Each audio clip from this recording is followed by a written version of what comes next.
Recoil control ചെയ്യാൻ ബുദ്ധിമുട്ടുണ്ടോ എങ്കിൽ ഈ വീഡിയോ മുഴുവൻ ഒന്ന് കണ്ടു നോക്കൂ. റീകോയിലിൻ്റെ എല്ലാ പ്രശ്നങ്ങളും ഞാൻ പരിഹരിച്ചു തരാം. ഓരോ സ്കോപ്പിനും ഓരോ സെൻസിറ്റിവിറ്റി ഉണ്ട്. നമ്മളത് സെറ്റ് ചെയ്യുന്നത് നല്ലതായിരിക്കും. ഹലോ ഗായ്സ്, എൻ്റെ പേര് ജെറിൽ. ഞാൻ ഒരു ആൻഡ്രോയിഡ് യൂസറായിരുന്നു. ഇപ്പോൾ ഐഫോണിലേക്ക് സ്വിച്ച് ചെയ്തിരിക്കുകയാണ്. നമ്മൾ കൺട്രോൾസ് എല്ലാം കുറച്ച് ഫെയ്ഡ് ചെയ്ത് വെക്കുന്നത് എപ്പോഴും നല്ലതായിരിക്കും. കാരണം നമുക്ക് എനിമിയെ സ്പോട്ട് ചെയ്യുമ്പോഴത്തേക്ക് അത്രയും ഈസി ആയിരിക്കും. ട്രെയിനിങ് ഗ്രൗണ്ടും അതുപോലെ മാക്സിമം യൂട്ടിലൈസ് ചെയ്യാൻ ശ്രമിക്കുക. പുതിയതായിട്ട് ഫോൺ മാറുമ്പോഴും അല്ലാത്തപ്പോഴും ഇടയ്ക്കിടയ്ക്ക് ട്രൈ ചെയ്യുന്നത് നല്ലതായിരിക്കും. എനിമി ടാർഗറ്റ് അഥവാ നമ്മുടെ ഡമ്മി ടാർഗറ്റിൽ നിന്ന് ഒരു 14 മീറ്റർ മാറി പ്രോൺ ചെയ്ത് നമുക്കൊന്ന് ഫയർ ചെയ്ത് നോക്കാം. ഞാനിപ്പോൾ ജൈറോസ്കോപ്പും AD സെൻസിറ്റിവിറ്റിയും രണ്ടും ഉപയോഗിച്ചാണ് ഫയർ ചെയ്തത്.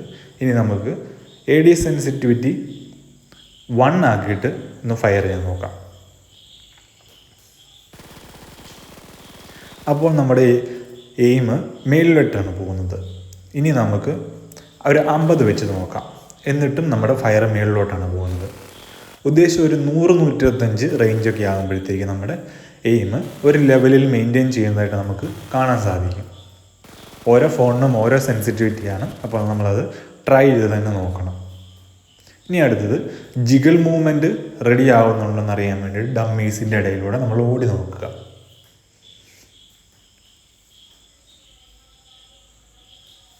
അടുത്തത് സെൻസിറ്റിവിറ്റി കുറച്ച് വെച്ചിട്ട് നമ്മൾ ഫയർ ചെയ്യുമ്പോഴത്തേക്കുള്ള പ്രശ്നങ്ങളാണ് കാണിക്കുന്നത്. എയിമെല്ലാം നമുക്ക് പെർഫെക്റ്റ് ആയെന്ന് തോന്നും, ബട്ട് നമ്മൾ ഭയങ്കര സ്ലോ ആയിരിക്കും. ഇതിപ്പോൾ ഞാനൊരു 150 വെച്ചിട്ടാണ് ചെയ്ത് നോക്കിയത്. ഇനി അടുത്തത് 220 വെച്ചിട്ട് എങ്ങനെ ഉണ്ടെന്ന് നോക്കാം. എന്നിട്ടും ചെയ്യാൻ പറ്റുന്നുണ്ട്, ബട്ട് കുറച്ച് സ്ലോ ആണ്. നമ്മൾ ടിൽറ്റ് ചെയ്യുന്ന മൂവ്മെൻറ്റ് അത്രത്തോളം അധികമായിട്ട് വേണ്ടി വരുന്നു. അടുത്ത് നിന്ന് ഫയർ ചെയ്യുമ്പോഴാണ് കൂടുതൽ ഈ പ്രശ്നങ്ങളെല്ലാം നമുക്ക് ഫേസ് ചെയ്യേണ്ടി വരുന്നത് ജൈറോസ്കോപ്പ് ഉപയോഗിക്കുമ്പോൾ. ഞാൻ ഒരു ജൈറോസ്കോപ്പ് ഫുൾ പ്ലെയറാണ്, അതുകൊണ്ടാണ് ഞാൻ ഇതെല്ലാം പറയുന്നത്.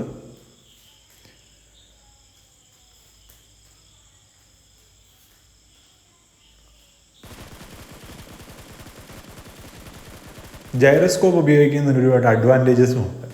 നമ്മൾ ജൈറോസ്കോപ്പ് ഉപയോഗിക്കുമ്പോൾ നമ്മൾ കൂടുതൽ അക്യുറേറ്റ് ആയിട്ട് ബുള്ളറ്റ് പ്രേസ് ചെയ്യാൻ സാധിക്കുന്നുണ്ട്. അതുകൊണ്ട് മാക്സിമം ജൈറോസ്കോപ്പ് യൂട്ടിലൈസ് ചെയ്യുന്നതായിരിക്കും നല്ലത്. പ്രോ പ്ലേയേഴ്സ് എല്ലാവരും തന്നെ ജൈറോസ്കോപ്പ് ഉപയോഗിക്കുന്നു. അതുപോലെ തന്നെ നമ്മൾ എയിം ട്രേസ് ചെയ്യാനായിട്ട് ഈ ഹെഡ് ലെവലിലേക്ക് വെച്ച് ക്രോസ് എയർ മൂവ് ചെയ്യുന്നത് നല്ലതായിരിക്കും. ഫോൺ നമ്മൾ മാക്സിമം ടിൽറ്റ് ചെയ്ത് ഉപയോഗിക്കുന്നത് കൊണ്ട് നമുക്ക് മെമ്മറി ഇതിനകത്ത് പ്രധാനമാണ്. ഒരു ഫിക്സ്ഡ് മെമ്മറി ലഭ്യമാകുന്നതിന് വേണ്ടിയിട്ട് നമ്മൾ സ്ഥിരമായ ഒരു സെൻസിറ്റിവിറ്റി ഉപയോഗിക്കുക. നമ്മൾ സ്വന്തമായിട്ട് ക്രിയേറ്റ് ചെയ്യുന്ന സെൻസിറ്റിവിറ്റി ആയിരിക്കും ഏറ്റവും നല്ലത്. സോ നമ്മൾ എയിം സെൻസിറ്റിവിറ്റി കണ്ടുപിടിക്കാനായിട്ട് നമ്മൾ ചെയ്യുന്നതെന്ന് പറഞ്ഞു കഴിഞ്ഞാൽ അക്യുറസിയും അതുപോലെ സ്പീഡും മാച്ച് ചെയ്യുന്നുണ്ടോ എന്ന് നോക്കിയാൽ മതി. വേറെ ഒന്നും ഇതിനകത്തില്ല. ആകെപ്പാടെ ഉള്ളത് നമ്മൾ ഫയർ ചെയ്യുമ്പോൾ ഉള്ളതും അല്ലാത്തപ്പോഴും ഉള്ള സെൻസിറ്റിവിറ്റികളാണ്.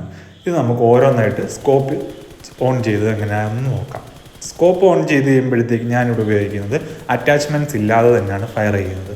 അതുകൊണ്ട് കുറച്ച് റീകോയിൽ അങ്ങോട്ടും ഇങ്ങോട്ടും വ്യത്യാസം വരും.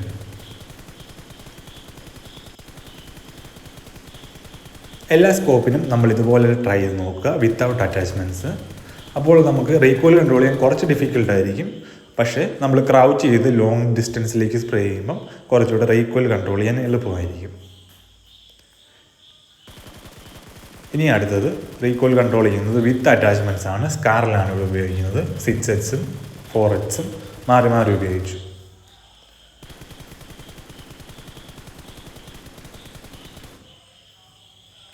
അടുത്ത് പീക്കിങ്ങിൻ്റെ കുറച്ച് ടെക്നിക്സ് ആണ്. പീക്ക് ചെയ്യുമ്പോഴത്തേക്ക് നമ്മൾ എനിമിയെ മാക്സിമം ടാക്കിൾ ചെയ്യണം. എനിമിയുടെ പ്രെഡിക്റ്റബിൾ ആയിട്ടുള്ള മൂവ്മെൻറ്റ് ഒഴിവാക്കാൻ വേണ്ടിയിട്ടാണ് ഇത് ചെയ്യുന്നത്. ഇനി അടുത്തത് ട്രെയിനിങ് ഗ്രൗണ്ടിൽ നമ്മൾ ടാർഗറ്റ്സിലേക്കെല്ലാം എയിം സ്വിച്ച് ഓവർ ചെയ്യുക. എയിം സ്വിച്ച് ഓവർ ചെയ്യുമ്പോൾ ശ്രദ്ധിക്കുക, മാക്സിമം നമ്മൾ അതിലേക്ക് എത്തിക്കാൻ നോക്കുക. ഫുള്ളായിട്ട് കംപ്ലീറ്റ് ആയിട്ട് പെർഫെക്റ്റ് ആയിട്ട് ആർക്കും ചെയ്യാൻ പറ്റത്തില്ല. കാരണം റോബോട്ടൊന്നുമല്ല നമ്മളെല്ലാവരും. അതുകൊണ്ട് മാക്സിമം നമ്മൾ നോക്കുക. പിന്നെ നമ്മൾ കുറച്ച് നാളാകുമ്പോഴത്തേക്കും യൂസ്ഡ് അപ്പ് ആവും. അതുവഴിയായിട്ട് ഫയർ ചെയ്ത് നോക്കുക. മാക്സിമം നമ്മൾ ട്രെയിനിങ് ഗ്രൗണ്ട് യൂട്ടിലൈസ് ചെയ്ത് വെച്ച് അടുത്തതെന്ന് പറയുമ്പോഴത്തേക്ക് നമ്മുടെ സ്പീഡ് റെഡിയാക്കുക. സ്പീഡ് ഒരു ലെവൽ 2 വെസ്റ്റിൻ്റെ റേഞ്ചിലോട്ട് എത്തിച്ചിട്ട് നമ്മൾ എയിം കൺട്രോൾ ചെയ്യാൻ പറ്റുന്നുണ്ടോ എന്ന് നോക്കുക. കുറച്ച് മുന്നോട്ടും പുറകോട്ടും ആവും. ഞാനിപ്പം ഫോൺ മാറിയത് കാരണം കുറച്ച് ലോ ആയിട്ടാണ് കാണിക്കുന്നത്, അക്യുറസി എല്ലാം കുറവാണ്. അതുകൊണ്ട് അഡ്ജസ്റ്റ് ചെയ്ത് ക്ഷമിക്കുക. പതിയെ പതിയെ ആകുമ്പോഴത്തേക്ക് നമ്മളെല്ലാം ശരിയായിക്കോളും. നമ്മുടെ മെമ്മറിയാണ് ഇതിനകത്ത് മെയിനായിട്ട് വർക്കാവുന്നത്. നമ്മൾ ബ്രെയിൻ യൂസ്ഡ് അപ്പ് ആയിക്കോളും ഏത് സാഹചര്യത്തിലും. അടുത്തത് നമ്മളൊരു എനിമിയെ ടാക്കിൾ ചെയ്ത് നീഡിലൂടെ കുറച്ച് ഡാമേജ് കൊടുത്തിട്ട് വേണം മുന്നോട്ട് പോകാനായിട്ട്. അപ്പോൾ എനിമി കുറച്ച് പാനിക്ഡും ആയിരിക്കും, അവൻ്റെ ഹെൽത്തും കുറവായിരിക്കും. നമുക്ക് അവനെ ഈസി ആയിട്ട് ഫിനിഷ് ചെയ്യാൻ പറ്റും. ഇനി ലാൻഡ് ചെയ്യുമ്പോഴത്തേക്ക് ശ്രദ്ധിക്കേണ്ട കുറച്ച് കാര്യങ്ങൾ. ഫസ്റ്റായിട്ട് തന്നെ ലാൻഡ് ചെയ്യാൻ ശ്രദ്ധിക്കുക. അപ്പം നമുക്ക് ഗണ്ണെല്ലാം കിട്ടിക്കഴിയുമ്പോഴത്തേക്കും മാത്രമേ എനിമി വരത്തുള്ളൂ. അപ്പോഴത്തേക്ക് നമുക്ക് അവരെ ഈസി ആയിട്ട് നോക്ക് ചെയ്യാൻ പറ്റും. നമ്മുടെ KD റേഷ്യോ ഇതുവഴിയായിട്ട് കൂട്ടാൻ പറ്റും.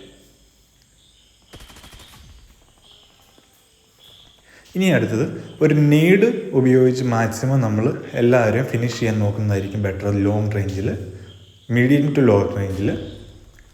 അതുപോലെ തന്നെ നമ്മൾ ഒരു എനിമിയെ അടുത്താണെങ്കിൽ പോലും നമ്മൾ ഫയർ ചെയ്ത് തന്നെ കൊല്ലുന്നതിന് പകരം നീഡിലൂടെ കൊല്ലാൻ ശ്രദ്ധിക്കുന്നതായിരിക്കും കുറച്ചുകൂടെ ബെറ്റർ.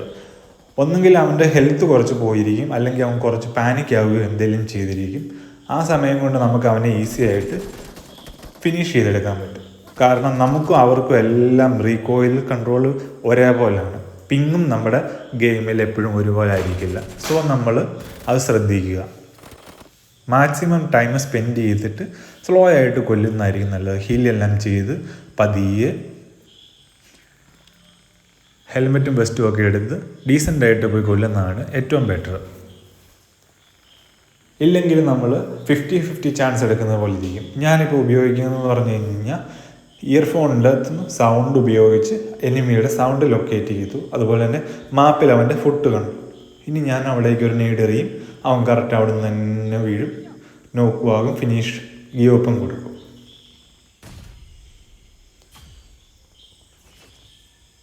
അങ്ങനെ എൻ്റെ റിവെഞ്ച് കംപ്ലീറ്റ് ആയി. ഇനി ഒരു എക്സിക്യൂട്ടിനെ പോയി അടിക്കുന്നതാണ്. പക്ഷേ അവൻ്റെ ടീമേറ്റ് തന്നെ അടിച്ചിടും.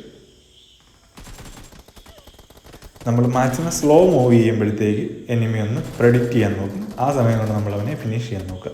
ഇതിപ്പോൾ അവൻ്റെ ടീമേറ്റ് തന്നെ അടിച്ചിട്ടു, ഞാൻ കണ്ടുപോലും ഇല്ലായിരുന്നു. ഇനി ഒരു എനിമി എൻ്റെ അടുത്തേക്ക് ചാടി വരുമ്പോഴത്തേക്ക് ഞാൻ അവനെ കുറച്ചൊന്ന് ഡാമേജ് ചെയ്യും. ഇനി ഞാൻ അവനെ പുഷ് ചെയ്യുമ്പോഴത്തേക്ക് അവൻ എന്നെക്കാൾ നന്നായിട്ട് പ്ലേ ചെയ്യുന്നുണ്ടായിരുന്നു, നല്ല പ്ലെയർ ആയിരുന്നു. സോ അവൻ മൂവ് ചെയ്ത് വേറെ എവിടെ പോയി ഹീൽ ചെയ്തു. ഞാൻ മുകളിലേക്ക് അവൻ പോയെന്നും കരുതി അവനെ ഫോളോ അപ്പ് ചെയ്യാൻ നോക്കി. പക്ഷേ അന്നേരത്തേക്ക് ഒരു വണ്ടി വന്നു. അവിടെ വണ്ടി വന്നു വെച്ച് ആദ്യം വന്നവന് ഞാൻ എങ്ങനെയൊക്കെയോ അടിച്ചിട്ടു. ബട്ട് അവൻ്റെ ടീമേറ്റ് ഒരുത്തം വന്നു. അവൻ്റെ ടീമേറ്റാണെങ്കിൽ ഒരു M249 കൊണ്ടാണ് വന്ന്. അതാണെങ്കിൽ അടിച്ചിട്ട് തീരുന്നുമില്ല.